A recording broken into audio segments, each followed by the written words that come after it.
Por favor, busque Efesios capítulo 5, comenzando en el verso 18. No os embriaguéis con vino, en lo cual hay disolución. Antes bien, sed llenos del Espíritu, hablando entre vosotros con salmos, con himnos y cánticos espirituales, cantando y alabando al Señor en vuestros corazones, dando siempre gracias por todo al Dios y Padre, en el nombre de nuestro Señor Jesucristo. Someteos los unos a los otros en el temor de Dios. Las casadas estén sujetas a sus propios maridos como al Señor, porque el marido es la cabeza de la mujer, así como Cristo es la cabeza de la iglesia, la cual es su cuerpo y Él es su Salvador. Así que como la iglesia está sujeta a Cristo, así también las casadas lo estén a sus maridos en todo. Maridos, amad a vuestras mujeres, así como Cristo amó a la iglesia y se entregó a sí mismo por ella para santificarla, habiéndola purificado en el lavamiento del agua por la palabra, a fin de presentársela a sí mismo, una iglesia gloriosa, que no tuviese mancha, ni arruga, ni cosa semejante, sino que fuese santa y sin mancha. Así también los maridos deben amar a sus mujeres como a sus mismos cuerpos. El que ama a su mujer, a sí mismo se ama, porque nadie aborreció jamás a su propia carne, sino que la sustenta y la cuida, como también Cristo a la iglesia, porque somos miembros de su cuerpo, y de su carne, y de sus huesos. Por esto dejará el hombre a su padre y a su madre, y se unirá a su mujer, y los dos serán una sola carne. Grande es este misterio. Mas yo digo esto respecto de Cristo y de la iglesia. Por lo demás, cada uno de vosotros ame también a su mujer como a sí mismo, y la mujer respete a su marido. Armonía en el hogar. Para que haya la clase de música que nos gusta en el hogar, se debe entonar la misma canción, cantando la melodía y la armonía, o sea, diferentes partes. Y debe haber ritmo cuando en el hogar cantamos juntos. Esto es una ilustración de lo que debe ser el matrimonio y de la música que debe haber en el matrimonio. Dios hizo al hombre y a la mujer diferentes para poder hacerlos uno. Y aunque canten una misma canción, el hombre cantará una parte y la mujer cantará otra parte, armonizando con lo que canta el esposo. Ese es el plan de Dios para el matrimonio. No se necesita ser un científico para saber que hay diferencias entre hombres y mujeres, no solo en lo físico. Hay diferencias psicológicas, fisiológicas y emocionales que pueden variar en grado, pero que son tendencias que no son necesariamente las mismas en cada hombre o en cada mujer. Hablamos del divino diseño de Dios, cómo Dios hizo al hombre y a la mujer. Dios enseña que el hombre debe ser el proveedor y la mujer es su ayuda idónea. El hombre es el proveedor y el protector de la mujer porque ella es la dadora de vida. El hombre es la cabeza del hogar, el líder de la familia, y la mujer es la que nutre y la que pone belleza y adorna el hogar. Por eso el hombre es más fuerte físicamente que la mujer. La mujer es más tierna y más frágil por naturaleza. Los hombres, al enfrentar un problema, se meten de cabeza en él. La mujer mira los problemas emocionalmente y se mete de corazón en ellos. Y si bien es cierto que el hombre es la cabeza del hogar, la mujer es absolutamente el corazón del hogar. Como la responsabilidad del hombre es el proveer, generalmente está orientado hacia el éxito. Las mujeres, por lo general, están orientadas hacia la seguridad. Los hombres tienden a ver el cuadro total de sus metas, mientras que la mujer mira los obstáculos en el camino hacia la meta y es más perceptiva en los detalles. Los hombres a veces se caracterizan por ser insensibles, muy rudos, como una roca para las emociones, mientras que las mujeres son más sensitivas y a veces demasiado crédulas y confiadas. Por lo tanto, es evidente que Dios nos hizo diferentes para poder hacernos uno. Bien, Pedro dice que somos los herederos de la gracia de la vida, o sea, juntos heredamos esa bendición. Mi amigo, yo no creo que usted pueda heredar la bendición de su matrimonio sin su esposa, así como ella no la puede heredar sin usted. Espero que esposas y esposos entiendan esto muy bien. Espero que recuerde que el hogar, el matrimonio, tiene un diseño divino y que existen definitivas diferencias. Pero no solo eso, sino que tiene dinámicas direcciones. Veamos cómo Pablo toma la historia relatada en Génesis y la trae al Nuevo Testamento para decirnos cómo debemos aplicar estos principios en nuestros días. Permítame decir que en la actualidad tenemos una generación joven que está muy pero muy confundida. Me recuerda el cuento del gallo que vio un plato de huevos revueltos y le dijo a la gallina: «Mira cómo terminaron nuestros hijitos». En términos generales, nuestros jóvenes están confundidos. No saben si están siendo criados por un hombre afeminado o por una mujer masculinizada. En la actualidad se está tratando de borrar las distinciones sexuales, y esto debido a las radicales feministas. Las radicales feministas no son más que la demostración del fracaso de los hombres en ser lo que deben ser como hombres. Tenemos una generación de hombres minúsculos en vez de hombres maduros, hechos y derechos. La epidemia de divorcios, la homosexualidad, el lesbianismo, el abuso sexual, la promiscuidad, la perversidad, las depravaciones sociales, los disturbios emocionales, los suicidios, creo que primordialmente involucran a los hombres. Cuando Eva fracasó en el jardín del Edén, Dios no le culpó directamente a ella. Dios culpó a Adán por el fracaso de Eva. Y los hombres debemos admitir nuestra responsabilidad. Con eso en mente, quiero compartir con usted 5 cosas que los hombres debemos hacer. A veces cuando estudiamos el capítulo 5 de Efesios, las mujeres de inmediato piensan: ya va a hablar de la sumisión de la mujer. Pues quiero decirles que este capítulo es más fuerte para los hombres cuando lo interpretamos correctamente. ¿Qué es lo que usted debe hacer si quiere ser un hombre total y no una caricatura de hombre? Si usted quiere tener verdadera masculinidad, si le gustaría demostrarles a sus hijos cuál fue la intención de Dios al crear al hombre y cuál es el diseño divino del hombre, usted lo va a encontrar aquí en la Biblia. Primero debe asumir su responsabilidad. Efesios 5, 22 y 23 dice: «Las casadas estén sujetas a sus propios maridos como al Señor, porque el marido es la cabeza de la mujer, así como Cristo es la cabeza de la iglesia, la cual es su cuerpo, y Él es su Salvador». Algunas veces a eso llamamos la cadena de mando.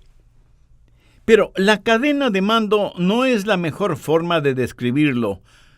De lo que se habla aquí realmente es de la cadena de responsabilidad. El ser la cabeza literalmente significa que usted es responsable. No significa que usted existe para que sus necesidades sean satisfechas porque usted es la cabeza.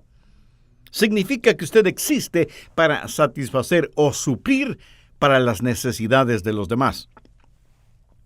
Anote al margen 1 Corintios 11:3, en donde el apóstol Pablo dice: «Pero quiero que sepáis que Cristo es la cabeza de todo varón, y el varón es la cabeza de la mujer, y Dios la cabeza de Cristo».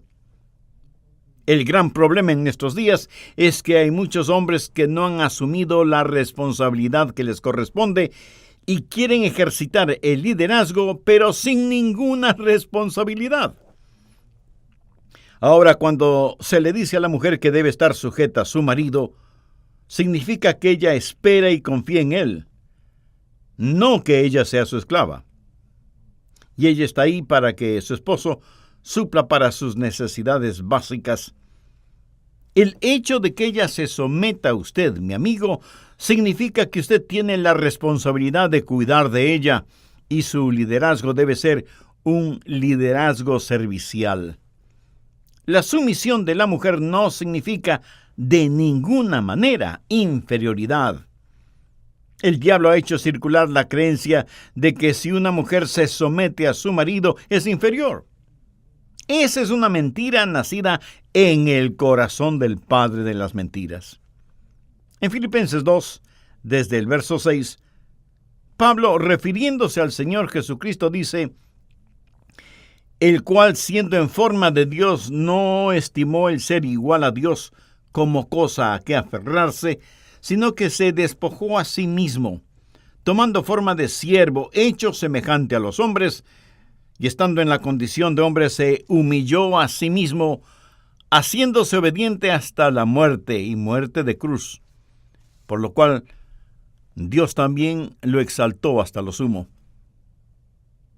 Jesús tomó el camino de la humildad y de la obediencia, y Dios le exaltó. El diablo tomó el camino de la rebelión y el orgullo, y Dios lo expulsó del cielo.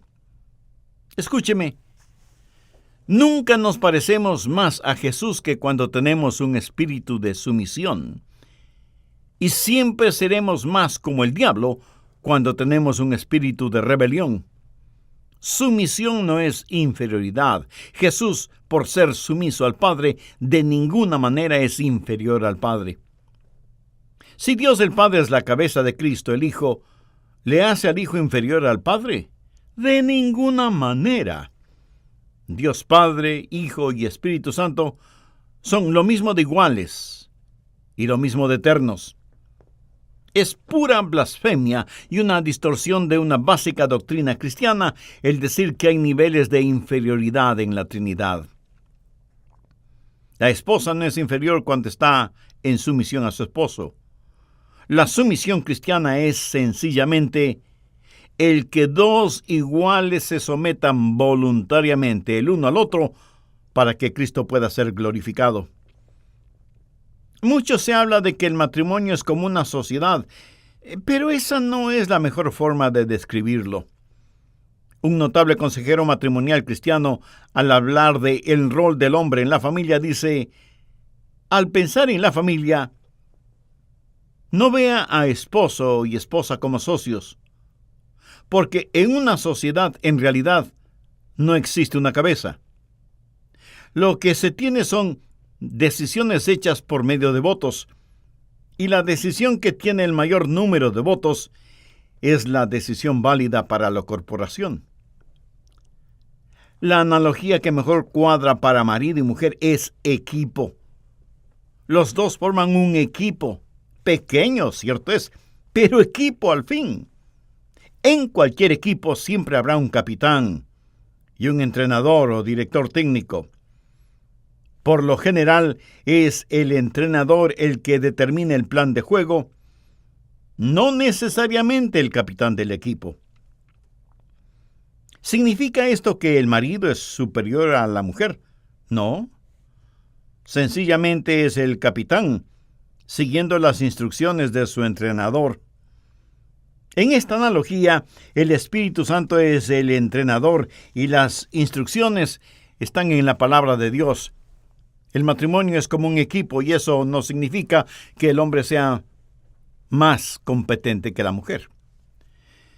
Cuando hablamos de asumir responsabilidad, el marido puede delegar autoridad, pero no responsabilidad. En nuestra casa, mi esposa se encarga de las finanzas. Yo muy rara vez firmo un cheque. Ella tiene un don especial para manejar las finanzas del hogar. He delegado esa autoridad en ella y por lo tanto ella tiene autoridad para hacer todas esas cosas. Pero aunque ella tiene la autoridad, ella no lleva la responsabilidad. Por favor, escúcheme cuidadosamente. No hay forma de que yo pueda eludir mi responsabilidad. Si todo marcha bien financieramente, ella será alabada. Pero si algo anda mal financieramente, yo soy el responsable. ¿Por qué? Porque aunque yo delegue autoridad, jamás puedo escapar de mi responsabilidad. Por lo tanto, la gran tragedia de nuestros días es el fracaso de los hombres en asumir su responsabilidad. ¿Sabía que el Señor Jesucristo no demandó este liderazgo? ¿Sabía que el Señor Jesucristo no obliga a nadie a que acepte su señorío? Quiero decir, si Él forzara su señorío en nosotros, cierto que seríamos un poco mejor de lo que somos en algunas cosas, pero nos volveríamos simplemente como robots. Debemos amar a nuestras esposas como Cristo amó a la iglesia. Y no demandemos liderazgo, porque el respeto y la confianza deben ser ganados. Y es el Señor Jesucristo quien se ha ganado mi respeto y mi confianza. Si usted es un esposo y está teniendo dificultades asumiendo el liderazgo en su hogar, no busque que confíen en usted. Busque primero que le respeten. Que su esposa le respete porque usted es un genuino hombre de Dios. Y la confianza vendrá automáticamente. Es una red de seguridad para la esposa en respetar el liderazgo de su esposo. Él puede delegar autoridad, pero no responsabilidad. Usted es la cabeza del hogar. Asuma esa responsabilidad. Segundo, deje que su esposa sepa que ella es la número 1 en su vida. Su esposa debe saber que ella está antes que los hijos y antes que sus propios padres. Por tanto, dejará el hombre a su padre y a su madre y se unirá a su mujer y serán una sola carne. Mi esposa sabe que entre los billones de seres humanos que viven en este planeta, para mí ella es la número 1. Y yo sé que para ella soy el número 1. Me da un sentido de seguridad el pensar que de toda la gente que vive en la tierra, hay una persona que me ama más que cualquier otra persona y que yo la amo de la misma manera. Y debo tratarla como Cristo trata a la iglesia. Cristo se dio a sí mismo por la iglesia. Algunos hombres podrán no ser culpables de adulterio físico, pero son culpables de adulterio emocional. Comparten otras cosas con otras mujeres, cosas que solo deben compartir con sus esposas. Y permítame decir que el adulterio emocional puede guiar al adulterio físico.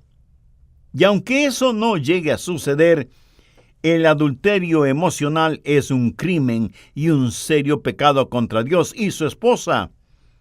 Su esposa debe ser absolutamente la número 1 en su vida. Si usted es un esposo cristiano, estará entendiendo todo esto mucho mejor.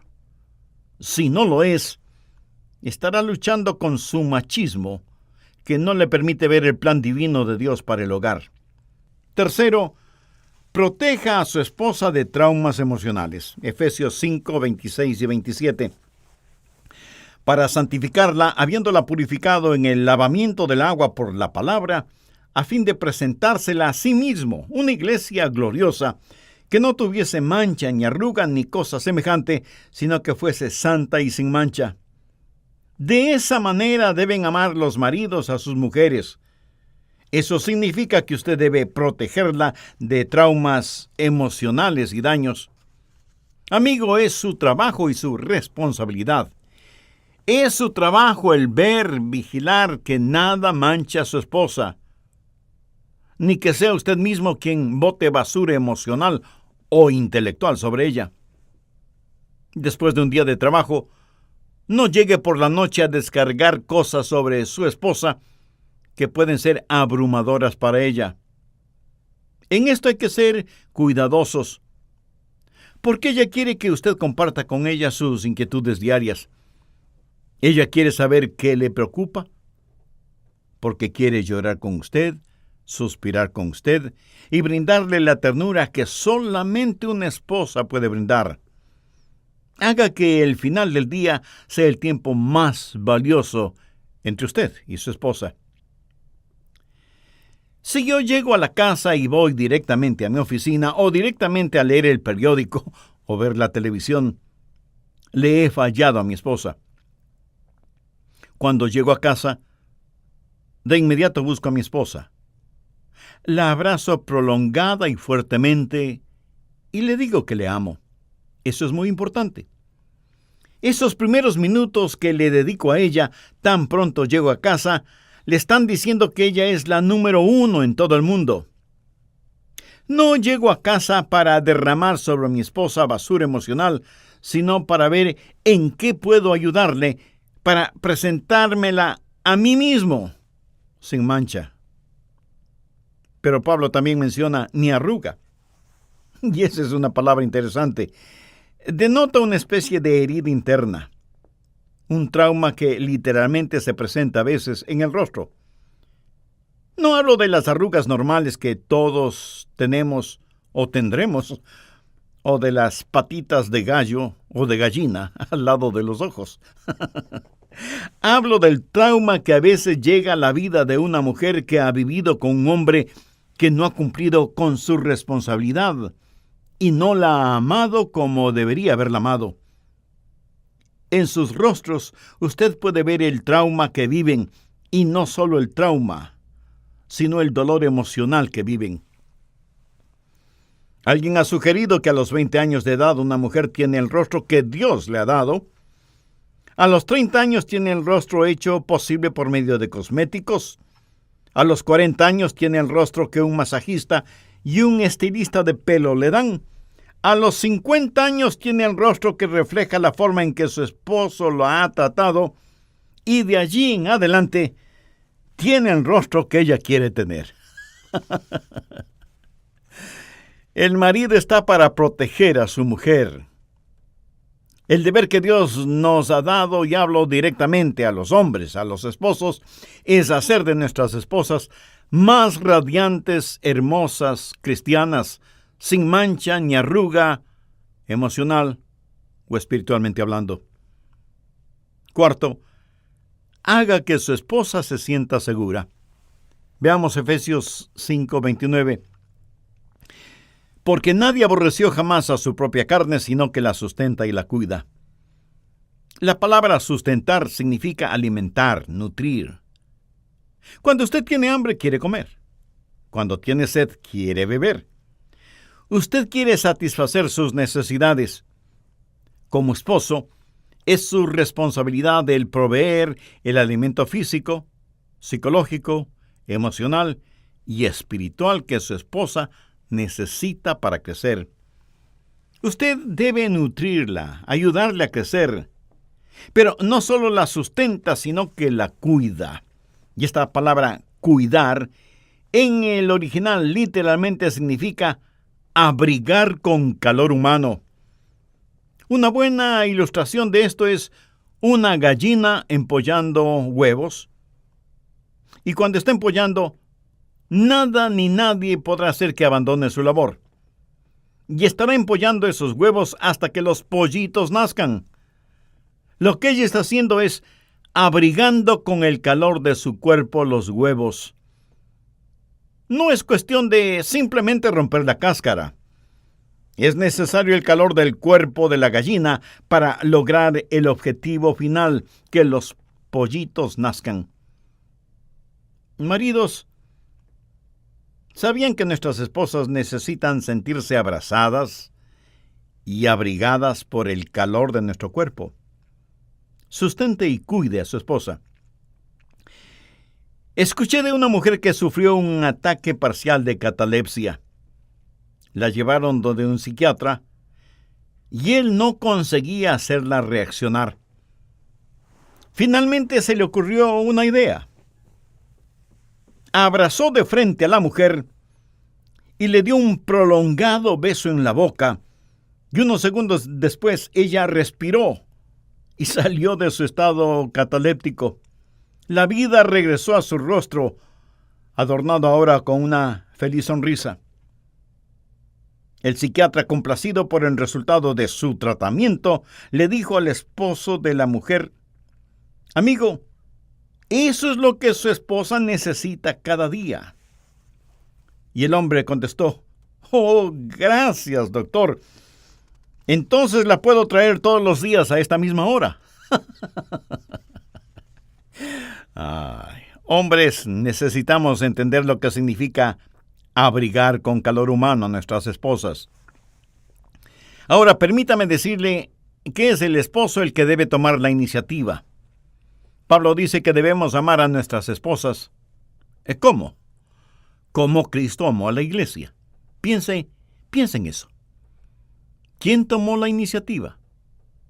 Jesús. Nosotros amamos a Dios porque Él nos amó primero. Busque Apocalipsis 3:20. He aquí yo estoy a la puerta y llamo. No somos nosotros los que estamos golpeando la puerta. Jesús es el que llama para que nosotros abramos la puerta. La Biblia dice, no hay quien busque a Dios, ni siquiera uno. En la relación matrimonial es el esposo quien debe tomar la iniciativa. Él es el iniciador y ella es la que responde. Vayamos al Cantar de los Cantares. Quiero mostrar algo muy interesante. Cómo los esposos deben amar a sus esposas. El Cantar de los Cantares es en realidad un poema de amor. Una canción de amor que por analogía se aplica al amor que Cristo tiene por su iglesia. Por ejemplo, en el capítulo 1, verso 8, el esposo, haciendo referencia a su compañera, dice, si tú no lo sabes, oh hermosa entre las mujeres. Él se dirige a ella con un hermoso lenguaje. Veamos el verso 15. He aquí que tú eres hermosa, amiga mía. He aquí que tú eres bella. Y le sigue brindando palabras cariñosas y románticas. Es una forma increíble de expresión. Y algún esposo este mismo momento estará pensando, ¿y por qué yo no puedo expresarme de esa manera? Bueno, a lo mejor usted necesita trabajar en eso. Y el capítulo 4, los 5 primeros versos, es un retrato alegórico impresionante de la belleza física de ella. En el capítulo 5, verso 2, ella es ahora la que habla y dice, yo dormía, pero mi corazón velaba. Es la voz de mi amado que llama, ábreme, hermana mía, amiga mía, paloma mía, perfecta mía, porque mi cabeza está llena de rocío, mis cabellos de las gotas de la noche. Ella ha estado esperando toda la noche por él. Y cuando él llega y llama a la puerta, ella le pide que espere un momento y le dice, me he desnudado de mis ropas. ¿Cómo me he de vestir? He lavado mis pies. ¿Cómo los he de ensuciar? Ella aparentemente ya está en la cama y no abrirá la puerta. Pero mire lo que dice el verso 4. Mi amado metió su mano por la ventanilla y mi corazón se conmovió dentro de mí. Ella está diciendo que se emocionó ante la sola idea de la proximidad de él. El corazón de ella palpitaba aceleradamente y dice en el verso 5, yo me levanté para abrir a mi amado y mis manos gotearon mirra y mis dedos mirra que corría sobre las manecillas del cerrojo. Todo ese tiempo, mientras no abría la puerta, ella se estaba perfumando.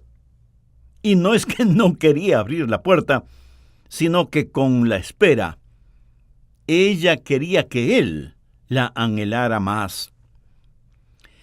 Los maridos debemos aprender que cuando nuestras esposas dicen no, a veces en realidad ese no significa no. Sencillamente ella quiere ser deseada y es el esposo quien debe tomar la iniciativa. Ahora escúcheme con atención. ¿Sabía que si usted no toma la iniciativa para amar a su esposa y ella toma la iniciativa, le causará un verdadero trauma? Algo en su mismo espíritu sentirá una profunda herida, porque Dios no la hizo para que ella tome la iniciativa. Si ella tiene que tomar la iniciativa, no se sentirá bien. No estoy diciendo que ella no puede ser amorosa hacia su esposo o que no pueda coquetear con su esposo. Por supuesto que puede.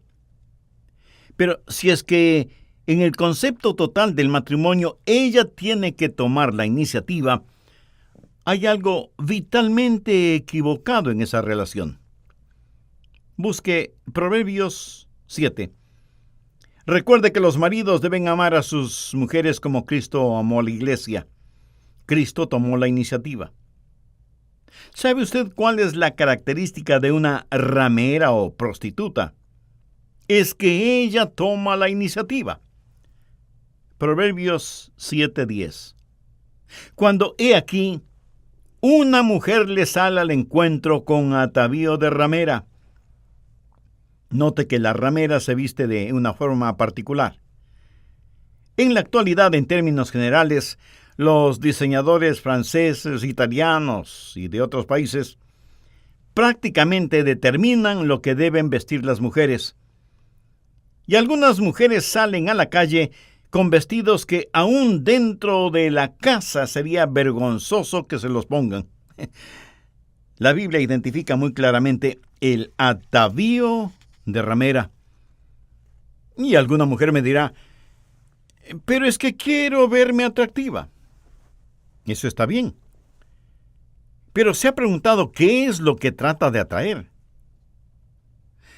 ¿Sabe que lo que no está a la venta no debe ser anunciado? Sí, una mujer debe verse atractiva. Mire lo que dice Proverbios 31:22. De lino fino y púrpura es su vestido. ¿Por qué una ramera se viste como se viste? It hurt good, more than I can say. But maybe love isn't holding on. Maybe it's knowing when to walk away.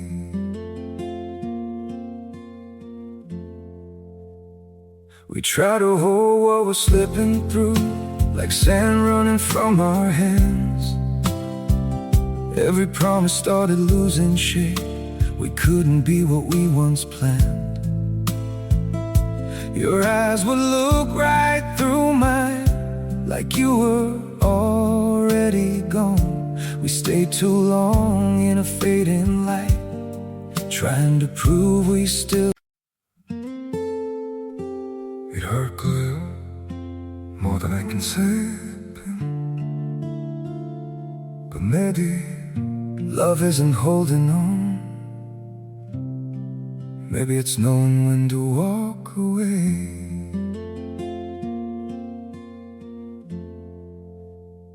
We try to hold what we're slipping through, like sand running from our hands. Every promise started losing shape. We couldn't be what we once planned. Your eyes would look right through mine, like you were already gone. We stayed too long in a fading light, trying to prove we still. It hurt good, more than I can say. But maybe love isn't holding on. Maybe it's knowing when to walk away.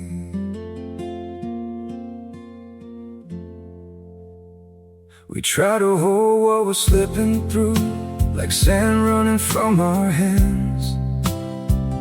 Every promise started losing shape. We couldn't be what we once planned.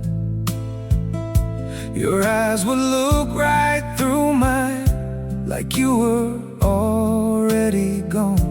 We stayed too long in a fading light, trying to prove we still. It hurt good, more than I can say. But maybe love isn't holding on. Maybe it's knowing when to walk away.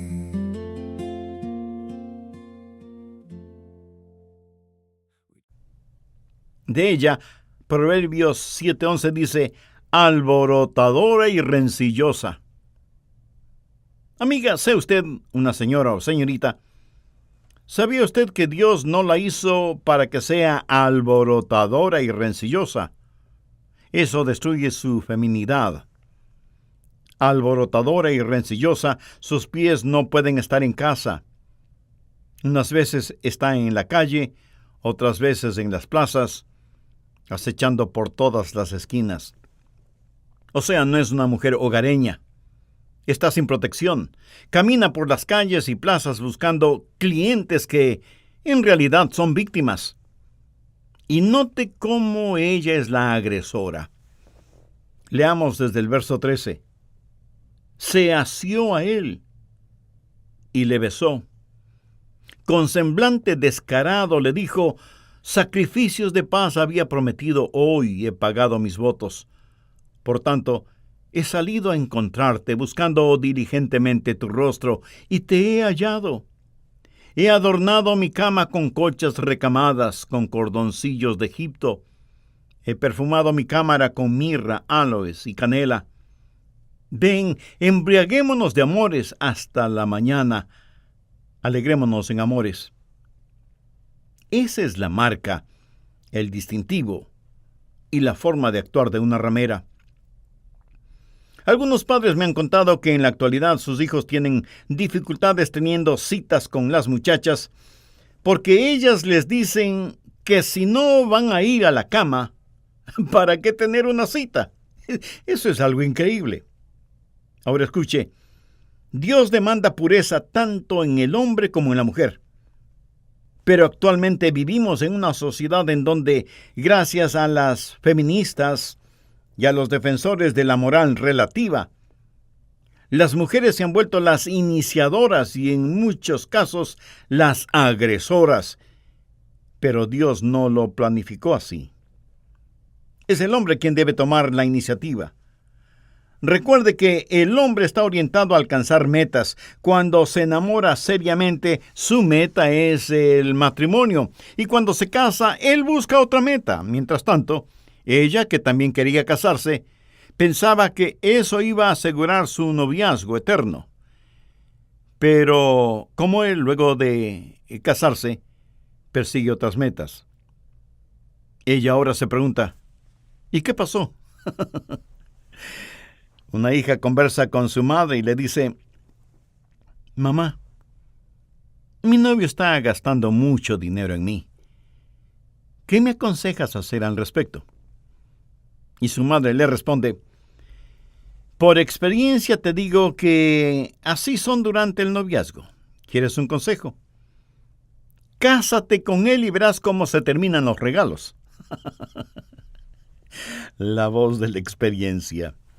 Mi amigo, el enamoramiento, el noviazgo, la cortesía, la galantería, la coquetería no debe terminar con la ceremonia matrimonial. De hecho, es su responsabilidad el mantener el fuego del amor conyugal constantemente encendido. Y es usted quien siempre debe tomar la iniciativa. Vuelvo a repetirlo. Dios nos hizo diferentes para poder hacernos uno. Dios le dio al hombre una naturaleza y otra a la mujer. Dios le dio al hombre la masculinidad y la responsabilidad que debe asumir. Dios le dio a la mujer la feminidad que jamás debe perder. Usted le puede dar a su esposa autoridad en algunas áreas, pero usted nunca renuncia a su responsabilidad. Constantemente, hágale saber a su esposa que ella es la número uno en su vida. Protéjala siempre de basura emocional y de traumas internos para que pueda tener una esposa sin mancha ni arruga y sea ella una radiante y hermosa esposa cristiana. Y no se olvide que ella, su esposa, necesita de su ánimo, de su protección, de su calor humano. Tome la iniciativa y descubrirá que hay armonía en su hogar. Yo oro a Dios para que ayude a entender todo esto que es tan importante para nuestra vida hogareña. Que no veamos las cosas materiales como una meta, sino como herramientas para nuestro bienestar. Que no sacrifiquemos a nuestras amadas familias por perseguir riquezas, fama y popularidad. Que estemos listos a sacrificar recursos económicos, tiempo y aún nosotros mismos para alcanzar la meta de tener un hogar cristiano en donde Dios sea glorificado. Oro también por quienes escuchan este programa para que, si todavía no son salvos, entreguen su corazón y vida al Señor Jesucristo. Usted puede hacer esa decisión espiritual este mismo momento. Humíllese delante de Dios, pídale perdón por sus pecados, acepte el sacrificio del Señor Jesucristo en la cruz del Calvario, pagando la culpa de sus pecados. Invítelo para que sea su Salvador y su Señor, y entréguele desde ahora el control total de su vida. Si usted hace esa decisión, nosotros deseamos participar de su gozo espiritual. Por eso le invito a que nos escriba y nos cuente al respecto. Su carta nos motivará y animará a continuar con estos estudios bíblicos radiales y nos dará también la oportunidad de orar por usted y su familia y su nueva vida en el Señor Jesucristo.